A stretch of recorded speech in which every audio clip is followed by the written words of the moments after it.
제일 피곤하신 시간일 텐데 또 이렇게 성전을 가득 채워주신 성도님들께 하나님의 은혜와 은총이 함께 하시기를 소망합니다.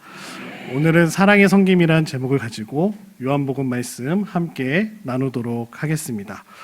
복음서를 보시면 마태, 마가, 누가, 요한복음 많은 복음서를 보시면 읽다 보시면 예수님이 이 땅 가운데 오신 목적을 설명할 때마다 중요한 말씀 대목마다 이런 표현이 등장합니다. 인자가 온 것은 이란 표현이 등장하게 됩니다. 하나님의 아들이신 예수님께서 사람의 아들, 곧 인자가 되셔서 이 땅에 오신 이유를 설명하는 말씀입니다. 우리는 그 말씀을 통해서 예수님께서 이 땅 가운데 오신 두 가지의 큰 목적을 발견할 수 있습니다. 하나는 예수 그리스도께서 십자가에 우리의 모든 죄를 대신 대속하심으로 말미암아 구원이라는 선물을 주셨고, 또 하나는 섬김으로 이 땅 가운데 오셨다라는 것을 말씀을 읽을 때마다 저희들이 찾아볼 수 있습니다. 누가복음 19장 10절 말씀에 이런 말씀이 있습니다. 인자가 온 것은 잃어버린 자를 찾아 구원하려 함이니라. 또 마가복음 10장 45절 말씀에 보니까요, 인자가 온 것은 섬김을 받으려 함이 아니라 도리어 섬기려 하고 자기 목숨을 많은 사람의 대속물로 주려 함이니라, 이렇게 말씀하고 계시다는 것이죠. 이 누가복음과 마가복음의 말씀을 통해서 예수 그리스도께서 오심에 대한 분명한 목적이 드러나 있다는 것이죠. 무엇일까요? 구원하시고 섬기시는 일 때문에 이 땅 가운데 오셨다라는 겁니다. 우리가 예수 그리스도를 만나 그를 따르는 제자가 되었다면 우리가 할 일은 무엇일까요? 바로 이 두 가지라는 것이죠. 첫 번째로는 잃어버린 영혼을 구원하기 위해서 전도하는 일이고요. 그리고 두 번째로는 예수 그리스도의 본을 따라 이웃을 섬기는 일인 줄로 믿습니다. 전자를 치면 앞선 일은 전도의 명령이셨다고 하면 그것에 순종함으로 나아가야 되고요. 뒤에 후자로서 말씀하시는 사랑의 명령으로서에 대한 순종을 말씀하고 계십니다. 특별히 오늘 함께 읽으셨던 요한복음 13장 12절로 20절 말씀을 보면 예수님께서 제자들의 발을 씻겨주시는 세족식의 그 유명한 모습이 잘 알고 있는 말씀이 나오고 있습니다. 근데 이 사건 말씀에 말미를 좀 주목해 볼 필요가 있는데요. 특별히 오늘 읽으셨던 본문 15절 말씀을 다시 한번 눈으로 살펴보시면 제가 읽어드리도록 하겠습니다. 내가 너희에게 행한 것 같이 너희도 행하게 하려 하여 본을 보였노라. 무슨 본일까요? 예수님께서 말씀하셨던 본은 무슨 본일까요? 섬김의 본입니다. 그렇다면 이 섬김의 본이 왜 중요할까요? 사도 요한은 특별히 13장에서 우리를 살아있게 한 것이 바로 예수님이 우리를 끝까지 사랑하셨다라는 사실에 주목하고 있습니다. 한마디로 섬김의 사랑, 사랑의 섬김이었다라는 것이죠. 예수님은 끝까지 그 사랑을 제자들의 발을 씻겨주시는 행동을 통해서 보여주셨다라는 것이죠. 이 놀라운 겸손히 보여주는 모습은 아주 큰 인물로서 그 행동을 하셨던 것이 아니라는 거죠. 예수님과 같은 분이 하실 일이라고는 누구도 절대로 기대할 수 없었던 이상하고 기이한 행동이셨다라는 것이죠. 특별히 예수님의 사역을 살펴보면 사마리아 여인을 찾아가셔서 그녀에게 말을 거시고 물을 달라고 부탁하셨던 것 같이 당 시대를 살고 있었던 사람들의 상식과 그들이 알고 있었던 모든 관습들을 깨고요, 파격적인 행동들을 보여주셨다는 거죠. 그것이 예수님께서 나는 이러한 고상한 인격을 가졌다, 이런 것을 과시하는 기회로 삼으셨던 것이 아니라 예수님을 완전히 이상한 행동을 하는 기이한 일을 하시는 사람으로 사람들이 바라보게 했다는 것이죠. 근데 예수님의 생전에 세족식과 비견할 수 있었던 사건은 바로 십자가밖에 없었다라는 것이죠. 하나님 나라의 왕이시고 구원자이시고 메시아로 이 땅 가운데 오신 예수님께서 십자가를 지신다라는 것은 말도 되지 않은 모순이었죠. 메시아가, 그리스도가 세상에서 가장 천한 종이나 하는 손님들의 발을 씻기는 일은 아마도 모순 중에 모순이 아닐까 생각되어집니다. 제자들이 감격해서 가만히 있었던 것도 아니고요, 도대체 이 상황을 우리가 어떻게 받아들여야 할까 어찌할 바 모르는 어리둥절해서 감히 아무 말도 할 수 없었던 이들이 제자들이었다는 거죠. 근데 그 제자 가운데 한 명, 베드로는 달랐습니다. 오늘 말씀을 읽은 대로 그는 의미를 알든지 모르든지 직관대로 자기 생각대로 직진하는 사람이었죠. 그래서 그는 이렇게 이야기합니다. 앞선 읽지 않았지만 6절에 보시면 주여 주께서 내 발을 씻으시나이까? 질문을 드리고 있죠. 그리고 8절 상반절에 보시면 내 발을 절대로 씻지 못하시리이다. 극구 거절합니다. 두 번이나 강력하게 예수님이 자신의 발을 씻어주심에 대해서 거절하고 있습니다. 하지만 예수님께서는 베드로에게 만일 그가 예수님의 발 씻기는 섬김을 거절한다면 나중에 예수님의 십자가의 섬김도 거절하게 될 것이라고 8절 하반절에 이렇게 베드로에게 말씀하시죠. 내가 너를 씻어주지 아니하면 내가 나와 상관이 없느니라 라고 이야기하십니다. 지금 베드로나 제자들에게 필요한 것은 단지 발을 씻는가 씻지 않는가가 아니라는 것이죠. 발을 수백 번 씻고 심지어 머리와 손까지 씻는다 할지라도 이 세족식이 의미하는 하나님 나라의 본질과 핵심에 있어 섬김의 사랑의 본질을 알지 못한다면 그 제자들은 결코 하나님의 나라를 볼 수 없게 될 것이다 라고 예수님은 말씀해 주고 계신다는 겁니다. 왕께서 종의 자리로 내려오셔서 섬기시는 그 나라가 지금 예수님이 이루려 하시는 그 하나님의 나라이심을 보여주고 계시는 것이죠. 온몸으로 동의하고 갈망할 때 그 나라를 볼 수 있다라고 예수님은 제자들에게 말씀해 주고 계십니다. 그것이 마치 요한복음 앞서 나왔던 예수님과 니고데모의 그 대화에서 니고데모가 질문하죠. 어떻게 하면 예수님 거듭날 수 있을까요?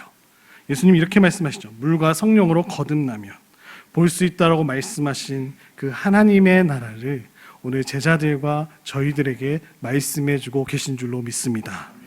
하나님의 나라를 볼 수 있다는 것은요, 그 나라의 왕으로 오신 예수님을 알아보게 된다라고 말씀해 주고 계신 겁니다. 제자들이 예수님이 참 어떤 분인지 알 수 있으려면 그들이 거듭나야 된다는 것이죠. 왕이 종이 되는 나라, 백성 가운데 높고 낮은 자가 없고 모두가 서로 종이 되는 나라, 그래서 모두가 상전이 되는 나라가 바로 하나님의 나라임을 알고 기뻐할 때 그들은 거듭난 제자들, 사람들이 될 수 있다라고 오늘 말씀해 주고 계십니다.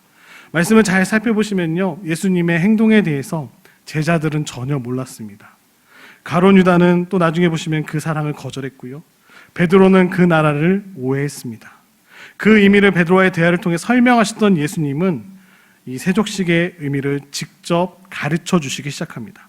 베드로까지 발을 다 씻어주신 예수님께서 다시 식사하시는 자세로 돌아가십니다. 제자들 곁에 비스듬히 기대어 앉으셔서 제자들에게 이렇게 물으시죠. 오늘 본문 12절 말씀입니다. 눈 한번 같이 읽어볼까요? 12절 말씀 시작. 그들의 발을 씻으신 후에 옷을 입히시고 다시 앉아 그들에게 이르시되 내가 너희에게 행한 것을 너희가 아느냐라고. 조금 전까지 종이셨던 분은 이제 선생님이 되셨습니다. 스승이 종이고 종이 스승인 도무지 세상에 없는 존재, 하나님 나라의 왕이신 예수님이 바로 나임을 가르쳐주고 계신다는 거죠. 그분을 종으로만 봐도 왜곡된 것이고요, 또 예수님을 스승으로만 봐도 왜곡된 것이라고 말씀해주고 계십니다. 하나님으로 봐도 왜곡이고 예수님을 인간으로만 봐도 왜곡된 거라고 하는 거죠. 예수님은 두 정체 사이를 오가신다는 의미가 아닙니다. 이럴 땐 인간이고 이럴 땐 하나님이시고 동시에 그 모든 것을 가지고 계신 분임을 주님은 말씀하고 계십니다. 그분은 동시에 종이기도 하시고 스승이기도 선생님이시기도 하신 그분이 바로 우리 예수님이셨다라는 거죠. 예수님은 우리가 감히 넘볼 수 없는 로마 황제나 애굽의 파라오 왕 같은 왕이 아니라 양들을 위해서 자기의 목숨을 버리는 목자와 같은 왕이신 줄로 믿습니다. 그래서 예수님께서 제자들에게 물으시죠. 내가 너희에게 행한 것을 너희가 아느냐. 앞선 7절에 보면 내가 지금은 알지 못하나 이후에는 알리라 라고 말씀하셨죠. 이후는 예수님께서 순환당하시고 십자가에서 부활하신 이유를 말해주고 있습니다. 그 전까지는 예수님이 제자들에게 아무리 말씀하셔도 아무도 알 수 없었던 일이라는 것이죠.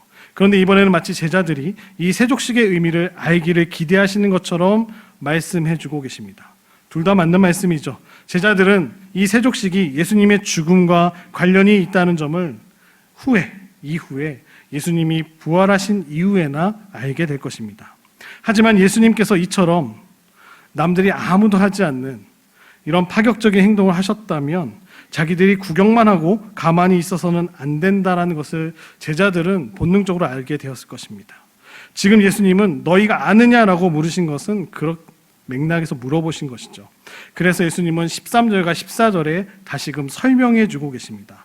눈으로 함께 보시면 너희가 나를 선생이라 또는 주라 하니 너희 말이 옳도다. 내가 그러하다. 내가 주와 또는 선생이 되어 너희 발을 씻었으니 너희도 서로 발을 씻어주는 것이 옳으니라 라고 말씀하고 계십니다. 제자들에게 예수님은 선생이시고 주님이셨습니다.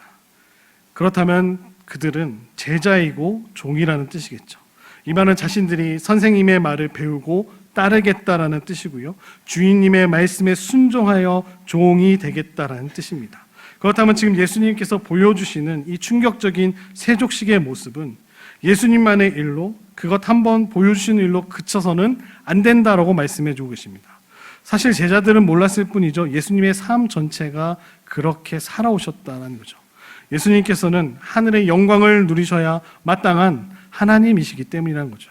요한복음 1장에 바로 그 예수님에 대해서 이렇게 소개하였습니다. 예수님은 태초부터 계신 말씀이셨다라고 고백합니다. 하나님과 함께 계셨고 만물이 창조되도록 하신 분이셨다라고 요한복음 처음에 고백하고 있다는 것이죠. 그런 분이 지금 인간의 몸을 입고 이 땅에 오셔서 제자들과 함께 계신다라는 것이죠. 적어도 이 세상에 어찌 보면 잘 나가고 힘 있는 자들과 어울려셔야 할 분이 지금 누구와 함께 있습니까? 제자들과 함께 계시다는 거죠. 지금 그분은 제자들과 이리저리 떠돌며 물을 얻어 마시기도 하시고요. 제자들이 얻어온 음식으로 살고 계십니다. 머리 둘 것 없는 노숙자로, 떠돌이로, 길 위의 선생님으로 살고 계신 분이 바로 예수님이십니다. 그렇게 낮은 자리에서 사시면서 가난한 자, 애통한 자, 이를 위하여 핍박을 받는 자가 복이 있다는 것을 아시고 이 세상에 그러한 자들이 있는 곳을 예수님은 찾아가셨다는 것이죠. 왜냐? 하나님은 사랑이시기 때문에 사랑이 필요한 자들에게 가셨다라는 것입니다. 오늘날 많은 사람들이 자신은 사랑받을 필요가 없이 이미 난 충분히 모든 것을 가지고 있다라고 살아갑니다. 하지만 실상 보시면 그 중심에는 아우성치고 있는 공허함이 있고요. 불안감과 초조함과 암세포가 보인다는 말 한마디에 무너질 것 같은 정말로 약하디 약한 모드라는 것이죠. 또 직장에서 잘릴까봐 그만두라는 말을 들을까봐 정말로 가족 중에 한 명이라도 잃으면 금방 상산이 조각날 그 행복 등을 못 본 척하며 너무나 어리석게 살아온 일이 너무나 많다는 것이죠. 아마도 예수님은 그런 자들에게 결코 들어갈 공간이 없기에 주변만 서성이다 돌아가실 것입니다. 그래서 예수님은 로마의 궁정에서 태어나지 않으시고요.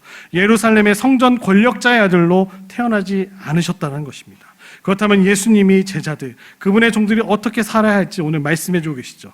그들도 사랑의 섬김을 삶의 방식으로 삼아서 살아내야 함을 가르쳐 주고 계십니다. 그래서 14절에 이렇게 말씀하셨던 거죠. 내가 주와 또는 선생이 되어 너희 발을 씻었으니 너희도 서로 발을 씻어주는 것이 옳으니라 라고 선포하고 계신 겁니다. 당연히 예수님이 발을 씻어주시는 것과 제자들이 발을 씻어주는 것 사이에는 공통점도 있고 차이점도 있습니다. 예수님의 발을 씻겨주심은 온 인류를 대신해 죽으셨던 그 십자가 위에서 죽으셨던 대속적인 죽음을 포함하고 있습니다. 그것들은 제자들이 반복할 수 없는 일일 것입니다. 제자들이 아무리 십자가에 달려 죽는다 해도 사람의 우리 모든 인류의 죄를 대속할 수 없습니다. 그런 의미에서 예수님은 지금은 알지 못하나 이후에는 알리라라고 말씀하셨던 7절에서 말씀하셨던 그 말씀을 다시금 떠올리게 하십니다. 하지만 그 십자가가 사랑의 섬김이라는 것만은 변하지 않는다라고 말씀해 주고 계십니다. 예수님께 있어서 하나님과 하나 되는 길이시고 또 당신 백성과도 사랑으로 하나 되시는 길이 바로 그 섬김의 길이셨다라고 말씀해 주고 계십니다. 사랑의 예수님이 가장 예수님답게 살아가는 방식이 오늘 걸어가신 이 길임을 말씀해 주고 계십니다. 교만한 사람이나 폭력적인 사람이나 힘을 숭배하는 사람은 결코 예수님의 제자와 종이 될 수 없음을 말씀해 주고 계십니다. 예수님이 이 말씀에서 세상의 가치관과 예수님의 가치관 사이에 얼마나 큰 차이가 있는지 말씀해 주고 계시죠. 그래서 예수님은 내가 주와 또는 선생이 되어 너희 발을 씻었으니 너희도 내 발을 씻어주는 것이 옳다, 이렇게 말씀하시지 않았다는 것이죠. 내가 먼저 씻어줬으니까 너희도 나를 씻어줘라. 만약 그렇게 말씀하셨더라면 제자들이 앞다투어서 서로 먼저 예수님의 발을 씻어드리려고 아마 경쟁을 했을 것입니다. 그렇다면 예수님은 지위가 높은 사람이 솔선수범하면 지위가 낮은 사람들에게 훨씬 더 큰 대접을 돌려받을 수 있다, 이런 교훈을 주시는데 그쳤을 것입니다. 높은 사람이 먼저 솔선해서 앞서서 자신의 부와 낮은 사람들 둘 셋을 섬긴다면 정말로 많이 칭찬받고 너무나 겸손하신 분이다라고 할 수 있겠죠. 근데 예수님은 오늘 제자들에게 뭐라고 말씀하십니까? 서로 발을 씻어주는 것이 옳다라고 이야기하십니다. 서로 씻어주라고 말씀하십니다.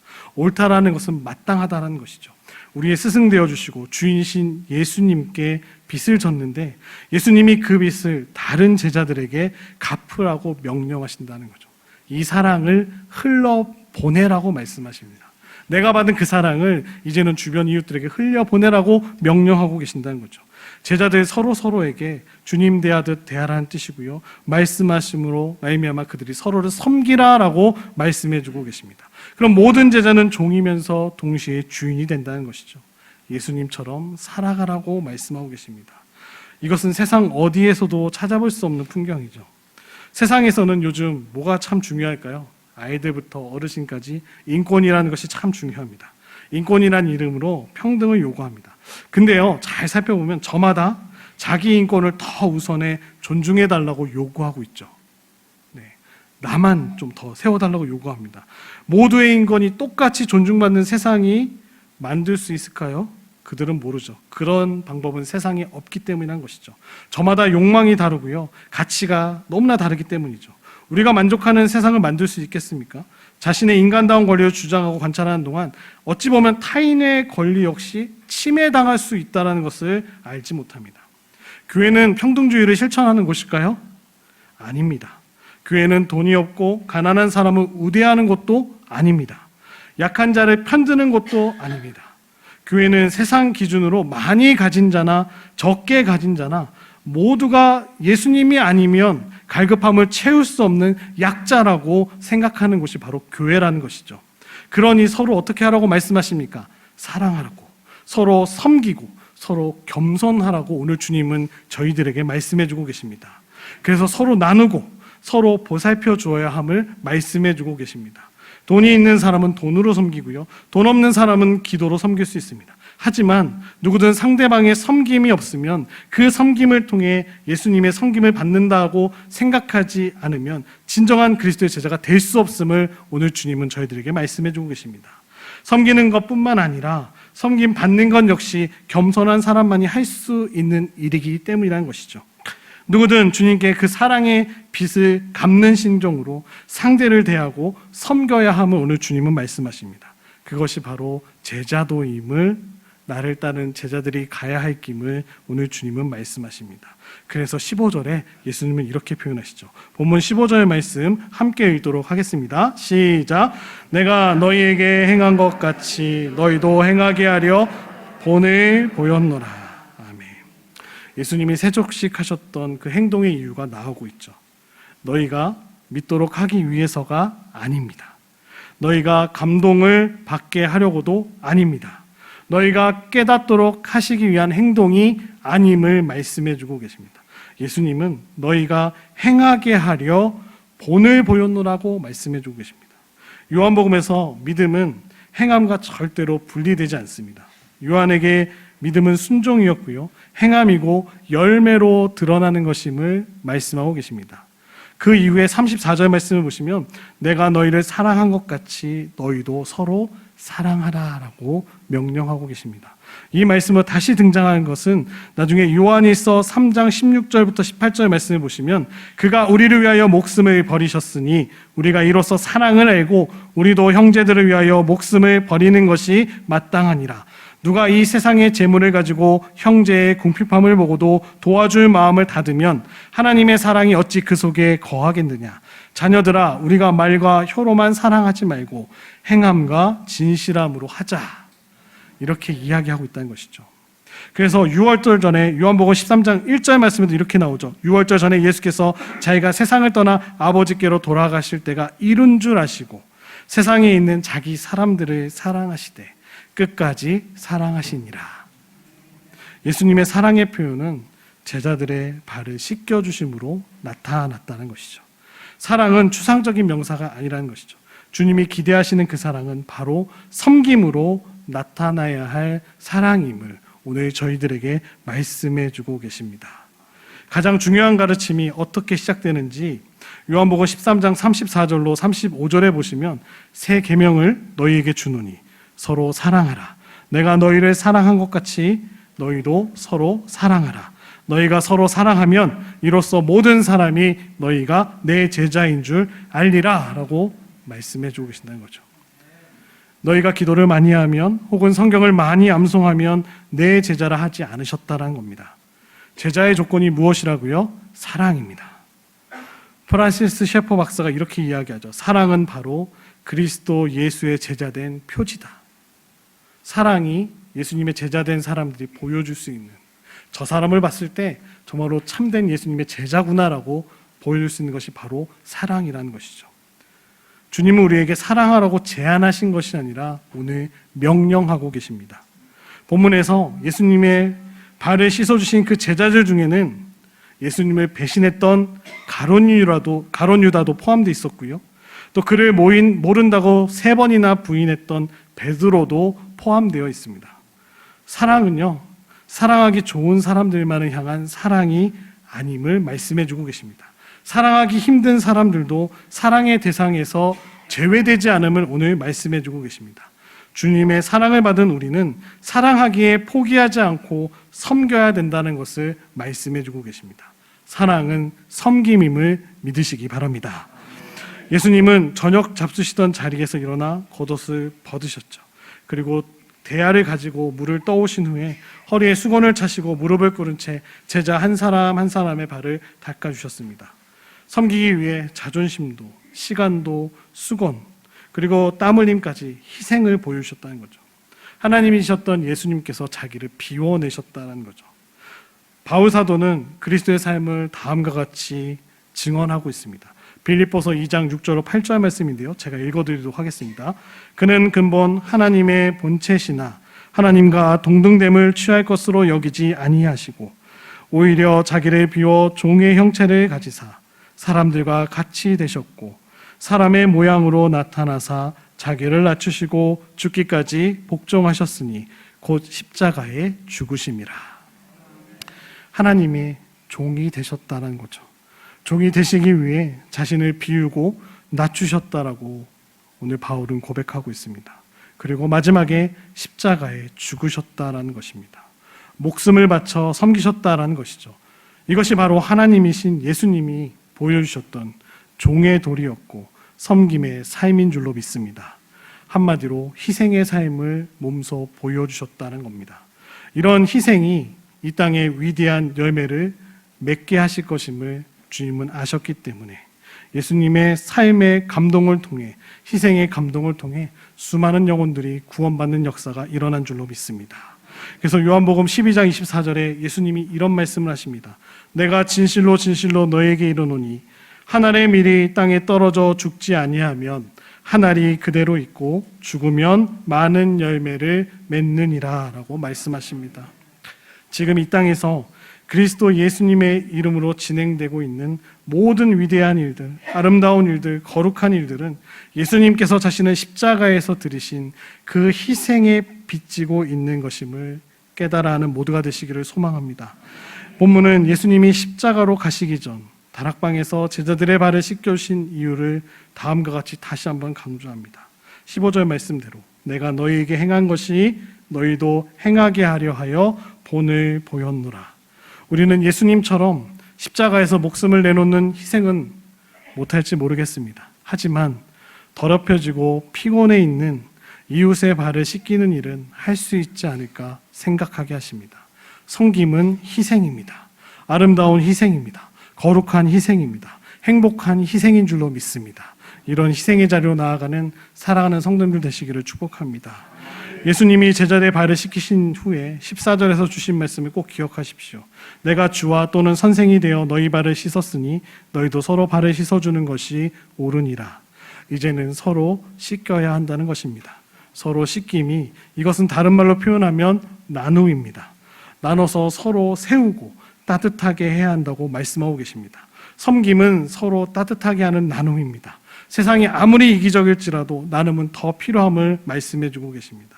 섬김을 통해 거룩한 나눔이 일어나는 저와 이 시간 나오신 사랑하는 성도님들의 삶이 되시기를 축복합니다. 전도서 4장 11절 말씀에 보면 또 두 사람이 함께 누우면 따뜻하거니와 한 사람이면 어찌 따뜻하랴라고 전도자는 이야기합니다. 초대교회 중에 마게도냐 교회 성도들이 보여준 나눔의 본문을 기억하신다면 그들이 예루살렘 지역의 성도들이 기근으로 말미암아 고생하는 소식을 듣고 기부하게 됩니다. 고린도서 8장 2절에 환난의 많은 시련 가운데서 그들의 넘치는 기쁨과 극심한 가난이 그들의 풍성한 연보를 넘치도록 하게 하였느니라 라고 바울은 고백하고 있죠.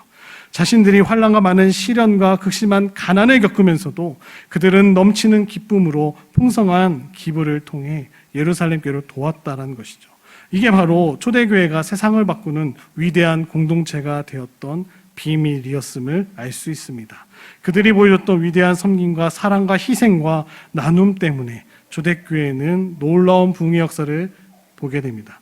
초대교회가 덩치가 커서 큰 대형교회가 아니라 섬김이 크고 나눔이 있었던 큰 교회였음을 저희들에게 가르쳐주고 계십니다. 비두니아 지역의 총독이었던 플린이라는 사람이 로마 황제에게 그리스도인에 대해서 이런 보고를 했다고 합니다. 저들은 모일 때마다 떡을 나누어 먹고 포도주를 마시며 즐거워합니다.